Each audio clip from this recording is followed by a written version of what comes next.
Bueno, por acá estamos ya comenzando a conectarnos también con nuestros buenos amigos foristas que ya empiezan a entrar acá en nuestra transmisión de hoy, miércoles 18 de diciembre del año 2024. Gracias a todos ustedes por estar una vez más con nosotros, a compartir un corto tiempo, ¿no? de las cosas y los asuntos que a mí pues me traen acá en Pensando en Voz Alta. Sobre todo, una vez más, felices Pascua, feliz Nochebuena, feliz año y todo lo que pueda ser bueno para todos ustedes. Es una época bucólica dentro de las celebraciones que hacemos acá en Puerto Rico y en tantos otros lugares del mundo que se celebra la Navidad, pero aunque esto sea así, ¿verdad? Y aunque, pues, como he mencionado anteriormente, nos pueda traer pensamientos, pues, de compartir, pensamientos de beatitud y tantas otras cosas positivas, la realidad es que el mundo, pues, sigue como sigue. Y ninguna fecha en particular, lamentablemente, cambia, ¿no? El derrotero de lo que ocurre acá en nuestro planeta, día tras día, que pues es lamentable que una especie inteligente, como se asume que el ser humano, el Homo sapiens sapiens, lo dice. Hombre, imagínense, el Homo que piensa y que piensa, ¿no? Piensa al cuadrado, no es fácil, ¿no? Y que nuestras actitudes sociales, políticas, comunitarias, individuales y todas otras que podamos no describir del hacer o quehacer humano, pues definitivamente nunca es bueno. Es lamentable. Lamentable que teniendo, ¿no? el potencial increíble que tiene esta especie, nuestra especie, los seres humanos, pues no podamos desarrollarlo, ¿no? al nivel, ¿no? de trascendencia que pudiese tener, ¿no? Y seguimos acá. Aunque hemos adelantado increíblemente en los últimos 200 años dentro del campo de la tecnología, desde la revolución industrial, y ya vamos ya por la tercera revolución industrial y vamos hacia la cuarta revolución industrial, donde pues ahí la inteligencia artificial es quien controlará, ¿no? los modos de producción y la forma de distribución, entre tantas otras cosas que están ya planificadas en esa ingeniería social que ya nos están, ¿no? metiendo por ojo, nariz y boca y que nos están acondicionando psicológicamente a ese proceso. Un proceso que va tan y tan rápido que las nuevas generaciones, los niños que ni siquiera saben escribir y leer, ya saben manejar un smartphone. Ya muchos tú lo ves, inclusive en la computadora. He visto niños de 3 añitos jugando con la computadora y buscando cosas con la computadora, ¿no? A través de los símbolos que hay, los signos que encuentran. Y uno se da cuenta que todo esto está diseñado de una forma o de otra para que las nuevas generaciones queden inmersas, ¿no? Estén imbuidas completamente en ese tipo de tecnología. Y no necesariamente para que la puedan controlar, probablemente para que esta tecnología, ¿no? sondee en nosotros y nos controla a nosotros, ¿no? Esas son algunas de las proyecciones negativas, por así decirlo, ¿no? de ese futuro distópico que muchas veces nos presentan los que analizan, ¿no? los procesos y los que analizan, ¿no? la línea o el movimiento que tenemos hacia la sociedad del futuro. Así que, despierta durmiente.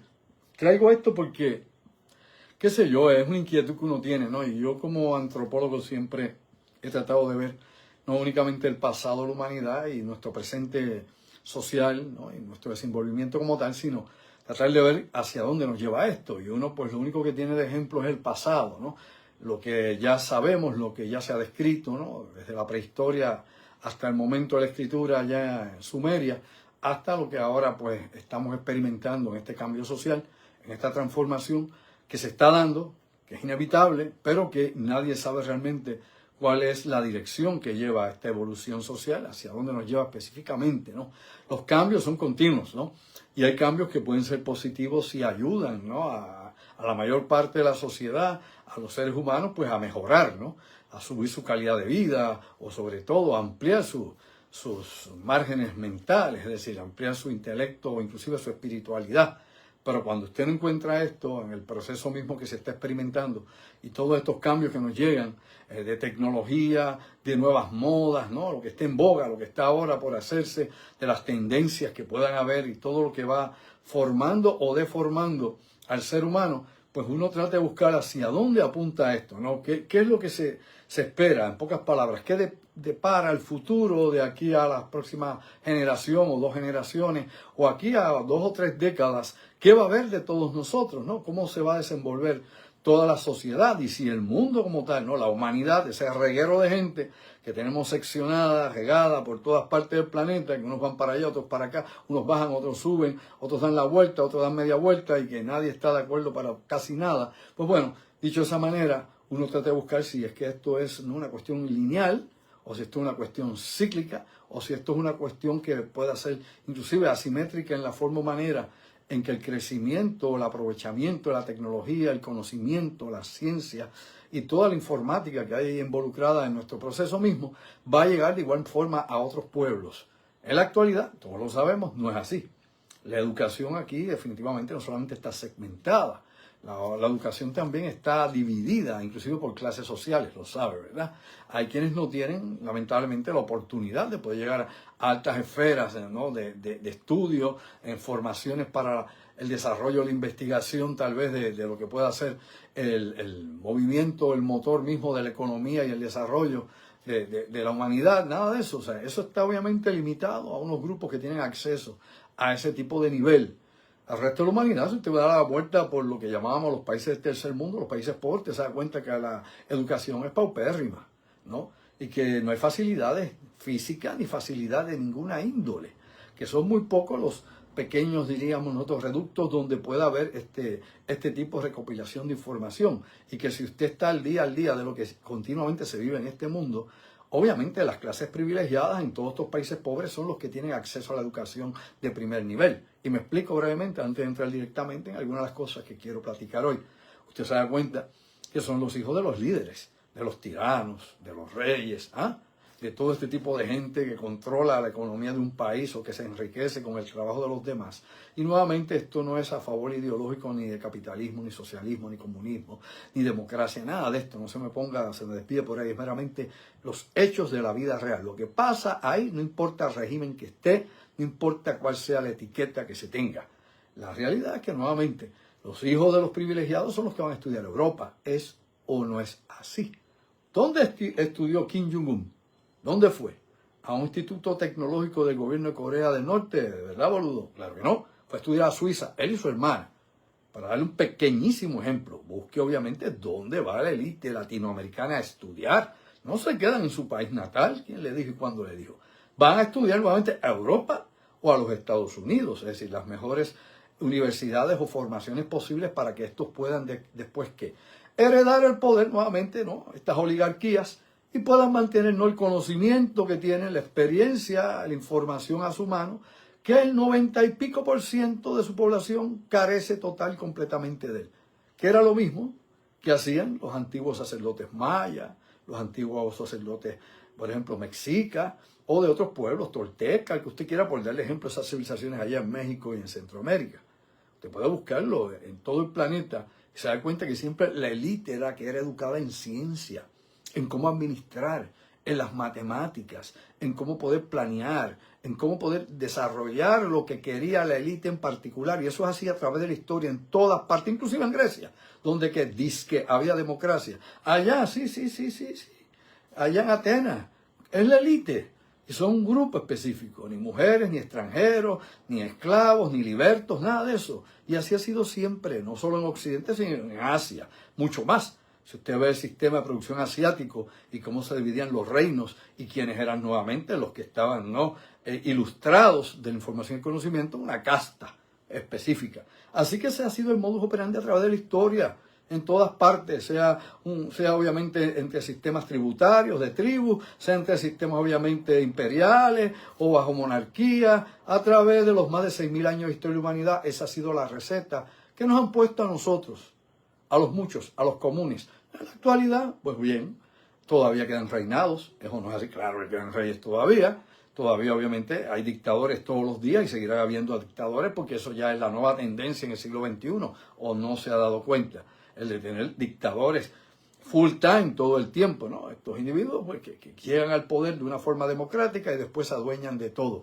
¿Es o no es así? Y por ahí va a ver usted cuáles siguen siendo las tendencias, lo que pasa en el mundo. Y una vez más, el conocimiento, la información, vital, el poder, la economía, que es el capital, y todo lo demás está siempre en el puño de los que poseen todo eso. Los demás son una línea de ensamblaje. Los demás somos el ganado. No importa el país o el lugar donde usted viva o crea usted que vive libremente. Si lo estudia profundamente, si lo ve desde diferentes puntos de vista, si empieza obviamente a estudiar el proceso, ¿no?, las interioridades del sistema donde usted está, se da cuenta que es así. Siempre hay unos privilegiados.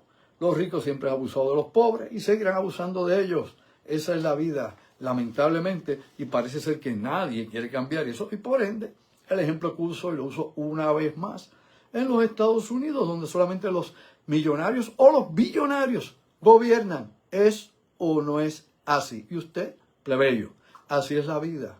Mastique con las neuronas. Pues así ha sido en todas partes. Los sistemas socialistas y comunistas han sido exactamente igual, donde la élite del Partido Comunista, sea en Cuba, sea en China, donde usted quiera, en la antigua Unión Soviética, o en Vietnam, o donde usted le parta o como le quiera venir, siempre han sido privilegiados. Y sus ministros y todos los escogidos siempre permanecen en el poder, se enriquecen a costillas de todo el pueblo que vive obviamente en igualdad, porque todos son pobres por igual, y de la misma forma y manera vemos que esto se aplica con diferentes formas, manera o enfoque en todo el mundo. Así que esa ha sido la fórmula y nadie la ha cambiado hasta el día de hoy. Uno puede tal vez pensar, ¿no?, en la ilusión de los suizos, o allá en Islandia, o en cualquier otro lugar donde uno piense, mira, no, allá hay cierto cambio, puede caer rápidamente en la realidad cuando llega a esos lugares y ve realmente el estilo de vida de los lugareños y se da cuenta que no es como se lo vendieron. Pero bueno, buenas noches mis amigos, y ponernos a pensar es bueno, masticar con las neuronas y salirnos siempre de la rutina y más de lo mismo, inclusive de la resistencia que usted pueda tener o que yo pueda tener a la información o al conocimiento, a lo que se pueda develar, que pueda cambiar esa idea, el paradigma, ¿no?, que es la idea fija que se tiene de lo que debe ser disque la realidad. Y esa realidad, recuerden, no solamente puede ser relativa a tanta gente, sino que esa realidad cambia. Nunca es estática, a no ser que usted se muera y obviamente ya no cambia. Pero bueno, por ahí seguimos. Hablando de todo esto que pasa en el mundo, obviamente sigue en la voz del planeta, en la voz de la discusión en la situación de Siria, que sigue siendo una gran interrogante porque no se sabe exactamente qué va a ocurrir allá.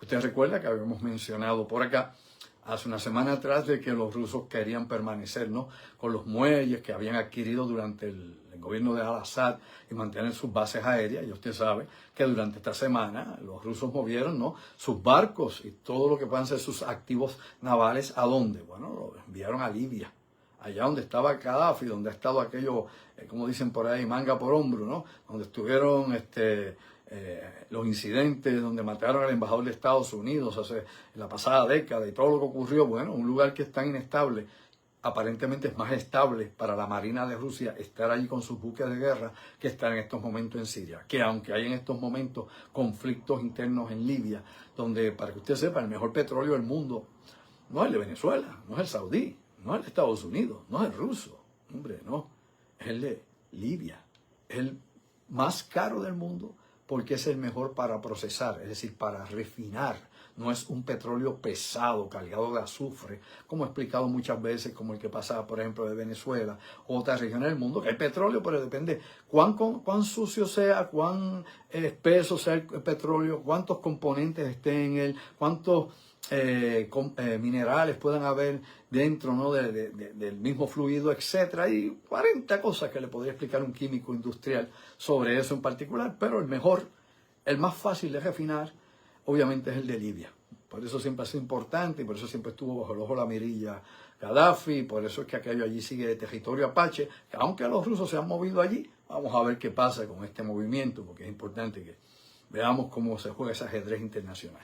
Así que, mientras eso sucede, pues obviamente sigue la búsqueda desesperada de los familiares de los presos sirios. ¿Me explico?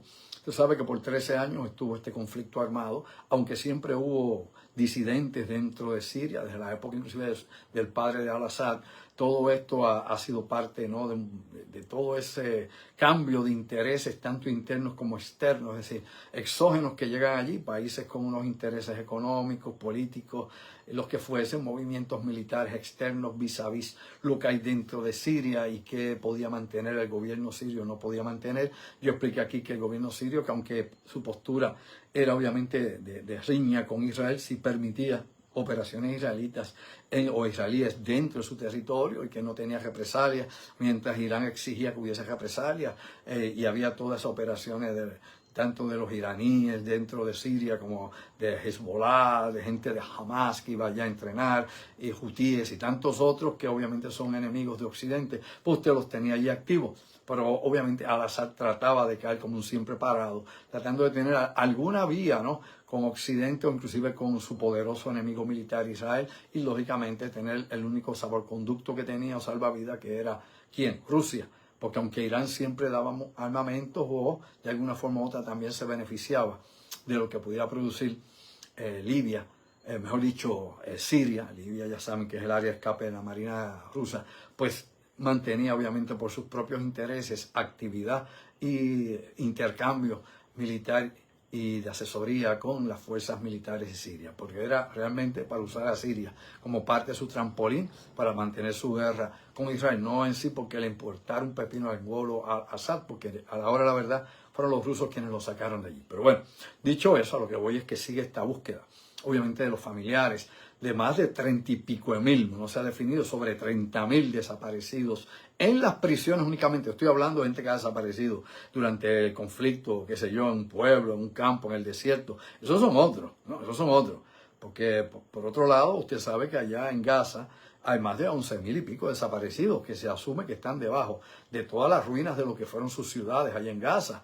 Desde la ciudad de Gaza hasta obviamente otras zonas donde los edificios han caído sobre la gente y la sepultura que tienen. Y esa gente pues no aparece ya en ningún registro como vivos. Pero acá en este caso son las personas que fueron arrestadas por el sistema de inteligencia interno de Siria y cómo fueron llevados y cómo se describe que se torturaban en las cárceles. No solamente en la cárcel que había allá en Damasco, donde tenían allí miles de prisioneros y eran sometidos a la tortura, sino en otros centros especializados que tenía la inteligencia del gobierno de Assad para estar entrevistando y desapareciendo gente. Pues bueno, la lista es sobre 30 y pico de mil. Todavía están tratando de clarificar cuánta gente realmente había en todo esto y sobre todo cuántos pues no fueron declarados muertos en algún momento o fueron oficialmente ejecutados, fusilados o ahorcados por el gobierno de Al-Assad, y cuántos otros pues meramente se fumaron. Y se está buscando, pues bueno, en muchas de las tumbas estas que hay allá cerca afuera de Damasco, donde hay sin número de tumbas sin nombre ninguno, y están buscando también, obviamente, una gran cantidad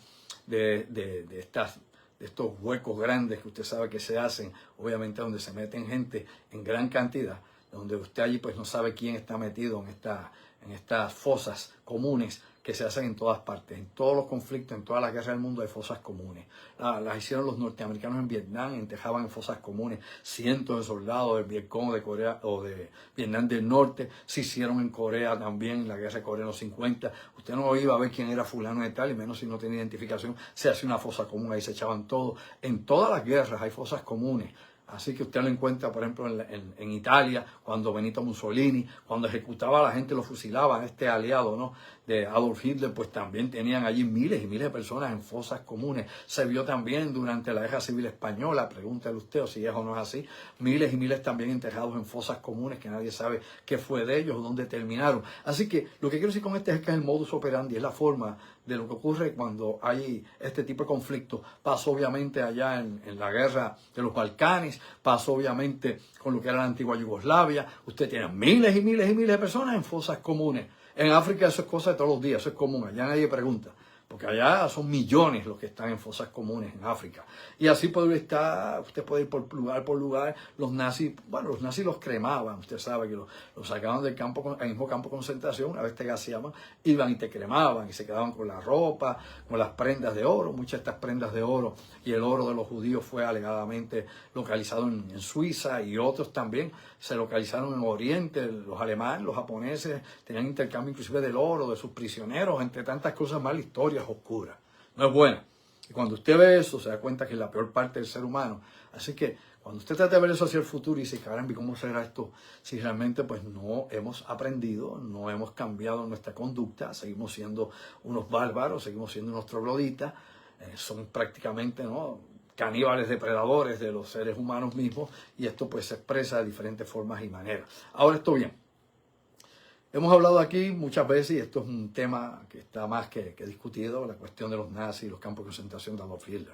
Hemos hablado aquí de Joseph y también Stalin, y de los millones que Stalin mató. Y usted sabe muy bien que uno de los números más interesantes es la cantidad de presos alemanes, de nazis que fueron apresados durante la Segunda Guerra Mundial y la pequeña cantidad de ellos que regresó. No se habla de cientos de miles. Busque el número, a ver, de prisioneros alemanes, y lo que regresó fue menos del 2% de estos prisioneros de guerra. Y así puede seguir viendo, ¿no? Por no hablar obviamente de lo que sabemos de la hambruna con los ucranianos y todas las represalias que hubo durante la época de Stalin. Usted puede obviamente añadir obviamente también a los famosos Gemares Rojos, ¿se acuerda ya? Los killing fields, los campos aquellos de muerte allá en Camboya de 1975 a 1979, el famoso Pen, ¿cómo diríamos nosotros? La famosa migración o movimiento de vacío de ciudades que se dio allá en Camboya, ¿no? Durante esta época en que Pol Pot se quedó en el poder y donde pues se mató más de una tercera parte de toda la población, es decir, se ejecutó una tercera parte de la población de Camboya. Y eso fue del 75 al 79. O sea, no fue hasta el año 1991 que Camboya por fin pudo tener un gobierno nuevamente, obviamente supervisado por las Naciones Unidas. Y al día de esa época hasta la actualidad, pues ellos han mantenido una estabilidad interna como gobierno. Ahora, todo esto nuevamente nos lleva a ese panorama de los locos, de esta gente que no tiene misericordia por nadie. Y lo que vamos a encontrar en Siria, como está pasando en Ucrania, donde también se han encontrado cientos de fosas comunes, es que va a seguir apareciendo cuerpos sin identificar. Y todos esos miles, tal vez en el 95-96% de los casos, ninguno va a ser identificado. Lamentablemente, esas son las consecuencias de estas guerras fratricidas y de estos dictadores que no tienen ningún tipo de concesión ni por su pueblo y menos por sus enemigos.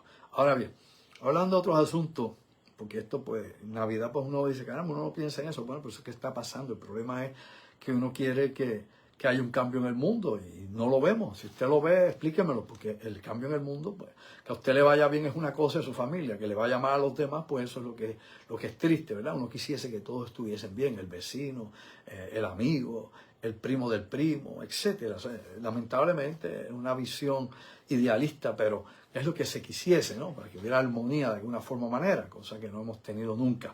Pero aquí sí es importante ya hablar de otra cosa que nuevamente está en pujanza entre los Estados Unidos, y es la mafia venezolana, que se describe desde hace unos años, ¿no? El famoso Tren de Aragua, que se ha ido esparciendo como un cáncer, ¿no? Ha ido llegando hasta Sudamérica, salió de Venezuela, ha llegado a Sudamérica, ha llegado a México, otros países de Centroamérica, ha llegado a varias ciudades de los Estados Unidos, ¿no? En Estados Unidos, por ejemplo, se mencionan ciudades como Nueva York, Washington, el estado de California, entre otros lugares más, que son parte precisamente de donde esta mafia o esta pandilla o este bloque criminal venezolano está operando. Y que sus operaciones son obviamente trasiego de drogas, aunque en menor escala, no comparativa con los carteles mexicanos, sí la trata de blancas, es decir, la prostitución, y sobre todo la trata humana, traer también documentados hacia los Estados Unidos. Y aparte de eso también utilizar, ¿no? Diferentes ejecutores, ¿no? Tener este tipo de individuos también, estos hitman, como le decimos por acá, o sicarios, para que lleven a cabo eliminación selectiva bajo pago, es decir, bajo contrato.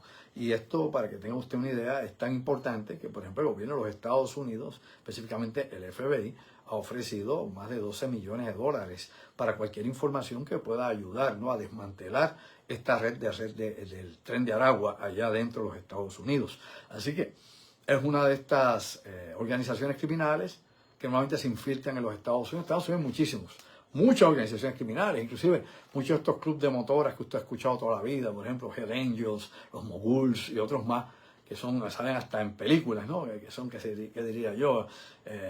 El símbolo básicamente de lo que es el motorcycle de allá, de los grupos o clubes. Están involucrados, muchos de ellos obviamente en este tráfico de drogas, y hacen negocio con muchos de estos carteles, moviendo drogas a través de los estados del sur de los Estados Unidos, inclusive del norte y de la costa oeste y este de Estados Unidos. Usted ve esas grandes cantidades de motoras que van, y usted sabe que muchos de ellos no pueden coincidir en un lugar sin que salgan 2 o 3 muertos y varios heridos. Esa es parte, lamentablemente, ¿no? De la conducta de estos grupos en particular, que aquí en Puerto Rico tenemos algunos disques representantes, por ejemplo, de los Hell Angels aquí en Puerto Rico.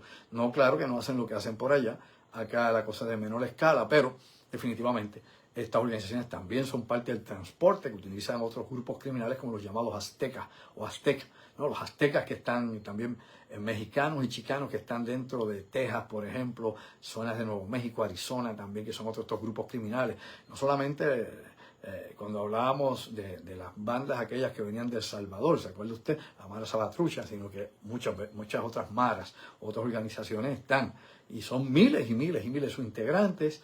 Muchos de ellos están directamente conectados con la llegada de indocumentados, porque explotan, ¿no? Le cobran a estos indocumentados, si no les pueden pagar, qué sé yo, les pueden estar pidiendo probablemente 15,000 o 20,000 dólares para que lleguen a Estados Unidos. Le piden de adelanto como 5,000. Luego cuando ya llegas acá, al territorio de acá, les debes y te pasan también y te dan, como dicen por ahí, una tarifa aún más alta porque te van a estar cobrando un % adicional. Y ese % se lo tienes que pagar como del trabajo que tú hagas en Estados Unidos, tienes que pagarle un % a estas bandas, o cargando drogas, siendo mula, o siendo parte de la operación criminal de estas organizaciones. O sea que esto es bien complejo.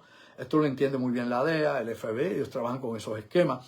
No es algo que se discute todos los días en la prensa, ni en Estados Unidos ni en Puerto Rico. Se puede hablar que existe este problema, pero obviamente los esquemas criminales que estos grupos utilizan no se describen porque definitivamente están bajo investigación y observación continua, porque estos grupos se adaptan rápidamente. Si el law enforcement o la ley y el orden, por decirlo así, se adapta, ¿no? Y usa nueva tecnología, usa nuevas estrategias, lo que sea, esta gente trata de estar a la vanguardia, es decir, tratan de estar siempre adelantados, es decir, que no sea los sistemas de seguridad fronterizos de Estados Unidos, o su sistema de seguridad interno, o su policía federal o estatal, la que imponga el ritmo de las cosas, sino ellos imponiéndolo cada vez que pueden cambiar algún formato o algún mecanismo para traer gente o para traer drogas y para obviamente sacar dinero y lavarlo, o lavarlo dentro de Estados Unidos. O sea, que hay un sinnúmero, ¿no?, de ramificaciones dentro de todo esto, que lo hace bien complicado. Por eso usted se pregunta, caramba, ¿y cómo es que no acaban con la droga? Caramba, tantos miles de millones en esa guerra contra las drogas. Bueno, pues no se está ganando.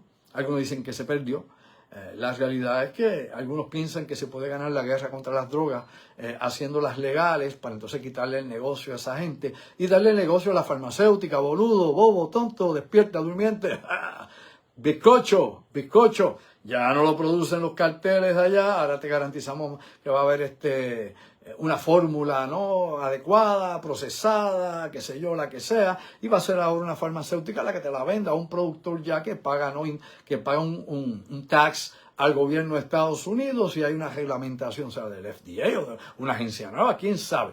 Pero algunos piensan que esa es la manera disque de ganar la guerra, porque no hay que medicarla, hay que socializarla, hay que bla, bla, bla, y sacamos a todos estos productores extranjeros y a todos estos carteles, sus mafiosos, sus sicarios y todo del medio, y ahora pues lo tiene la industria farmacéutica, la industria química de Estados Unidos, que se va a enriquecer de todos los adictos que puedan haber. Bueno, que lo ha hecho también, porque sabe usted que hay tantos o más adictos a fármacos prescritos, o mejor dicho, no recetados, que los que puede haber en la calle. Sí, bueno, esto es un mundo de locura. Como he dicho, es dificilísimo saber realmente cuál es el camino que va a llevar la civilización. Y hay que pensar también lo siguiente: usted no puede pensar únicamente como civilización a Estados Unidos, porque no importa el tema que sea, usted siempre ve que en Estados Unidos se habla como si fuera el ombligo del universo, ¿no? Ahí sucede todo, inclusive fenómenos raros, si hablan de ovnis, es ahí nada más, los demás como que no les pasa nada. Es allí donde ocurre todo. Hombre, despierte la novela. Eso es manipulado y controlado para crear ese tipo de pensamiento siempre lineal y fijo en un lugar. En el mundo pasan muchísimas cosas. Y en el mundo hay muchísimos adelantos. Y ya recuerde usted que la fábrica del mundo no es Estados Unidos, ¿no? La fábrica comercial del mundo es China. Por eso Estados Unidos, gran parte de sus componentes industriales se fabrican en China, y las piezas y las ensamblan después en Estados Unidos, o se ensambla parte en otro lugar y el resto en los Estados Unidos. Inclusive, muchos de los vehículos que ustedes utilizan, ¿se acuerda? Se hace memoria de que Trump quería poner fletes allá, los productos que venían de China, que se producían, mejor dicho, en México, que son chinos, etcétera, etcétera, y todo eso pues no está muy bien descrito, y que lo mismo está haciendo por allá con Canadá, y pidiendo, qué sé yo, más protección de frontera, aparte de la que él pueda dar, y su muro, y todo ese cuento. O sea, toda esa retórica. La realidad es que muchos de sus autos que usted compró de marca de Estados Unidos es fabricado en México. Hombre, Dodge Chrysler fabrica en México, Ford también, todos ellos. Si usted busca su vehículo, busca la chapita, busca una tarjetita que le dan y ve dónde lo manufacturaron. Yo tengo un vehículo ahora mismo que es de 2025 hecho en México. de fabricación estadounidense, de Chrysler, de Dodge, pero es hecho en México. No fue hecho en Detroit. ¿Quién le dijo? ¿Cuándo le dijo? ¿Cómo le dijo? O sea, esto cambió. El juego es diferente. Eso se llama globalización.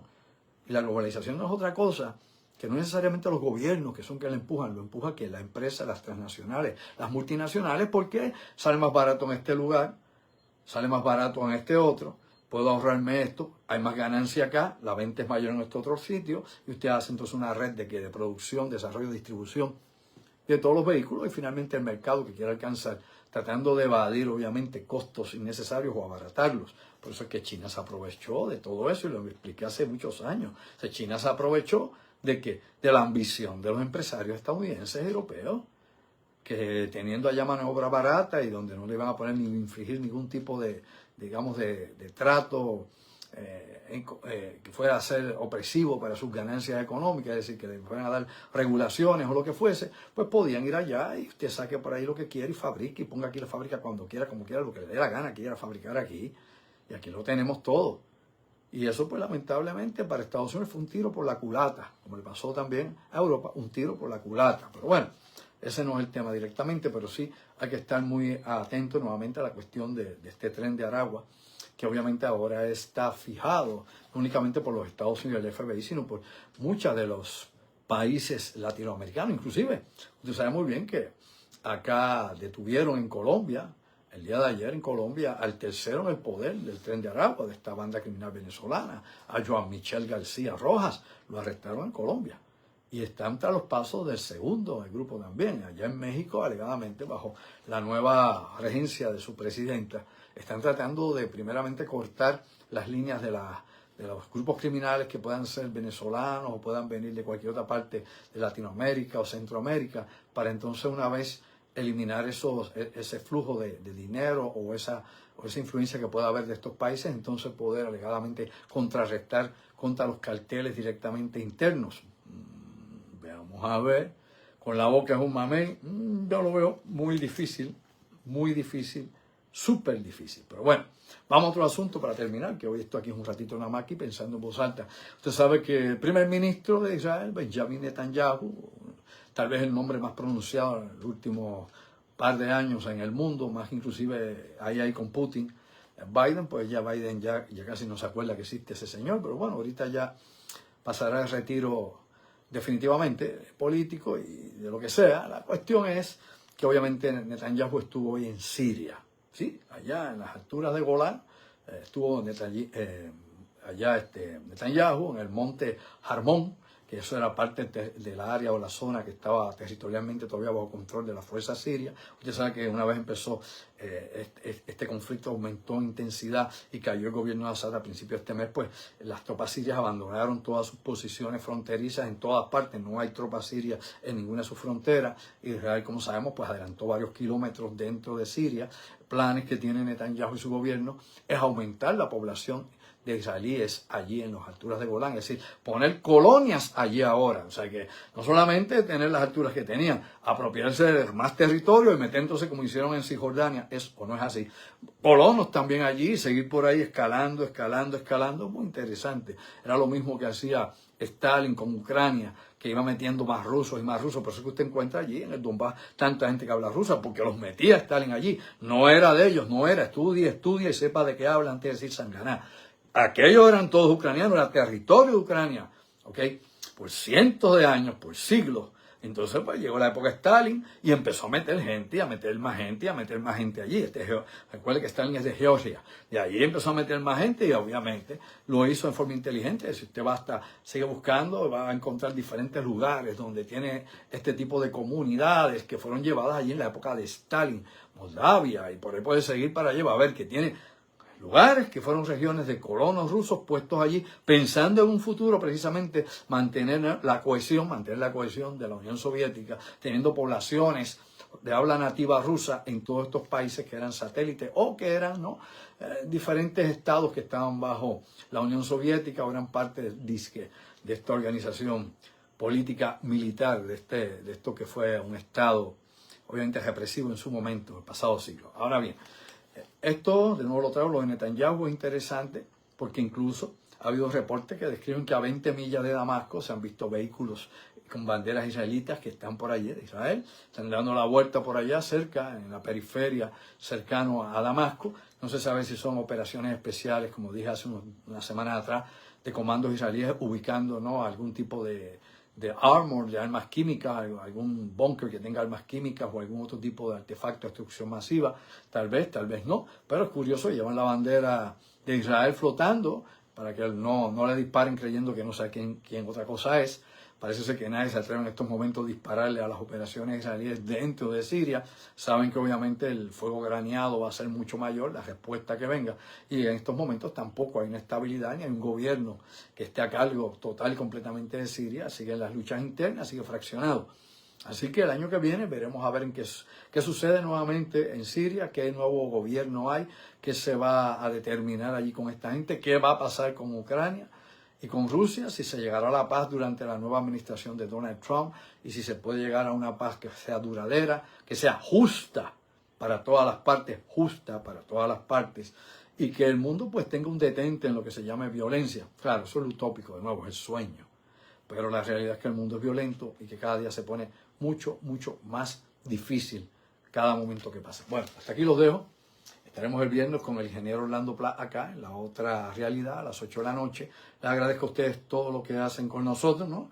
Que nos escuchen. No tienen que pensar como yo, hombre, no. Yo no pretendo eso. Lo que pretendo es estimularlo usted a buscar más. A veces hasta provocarlo, a ver si encuentra otra cosa más allá de lo que tiene al frente o de lo que ha creído siempre. Yo creo que hay que ampliar el conocimiento, hay que darle trabajo a la masa encefálica, ¿no?, la materia gris. Hay que buscar mucho más y no siempre las respuestas las tiene uno. Yo hay tantas cosas que no conozco y tantas interrogantes que tengo que en este momento de la vida no puedo parar de buscar y seguir explorando. Usted debe hacer lo mismo también.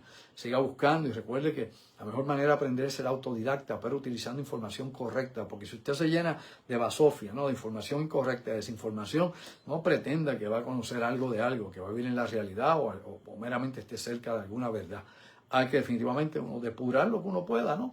Y con la experiencia y haciendo comparativas y buscando, como he dicho muchas veces, la fuente de información, pues uno más o menos va viendo el mundo como es y no lo cogen a uno de sanano ni se aprovechan de la buena fe. Así que el mundo es lo que es, difícil.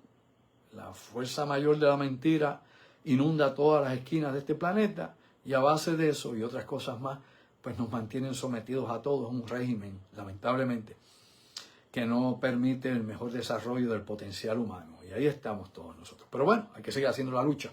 No vamos a bajar la guardia, vamos a seguir adelante buscando más y tratando, ¿no?, de comprender un poco de qué se trata todo este escenario, este teatro de la vida en donde nos ha tocado estar. Así que buenas noches, un poco de agua y sobre todo, felicidades. Hasta el viernes. Nos vemos. Sayonara. Ojo visor, oído en tierra y a ver qué viene.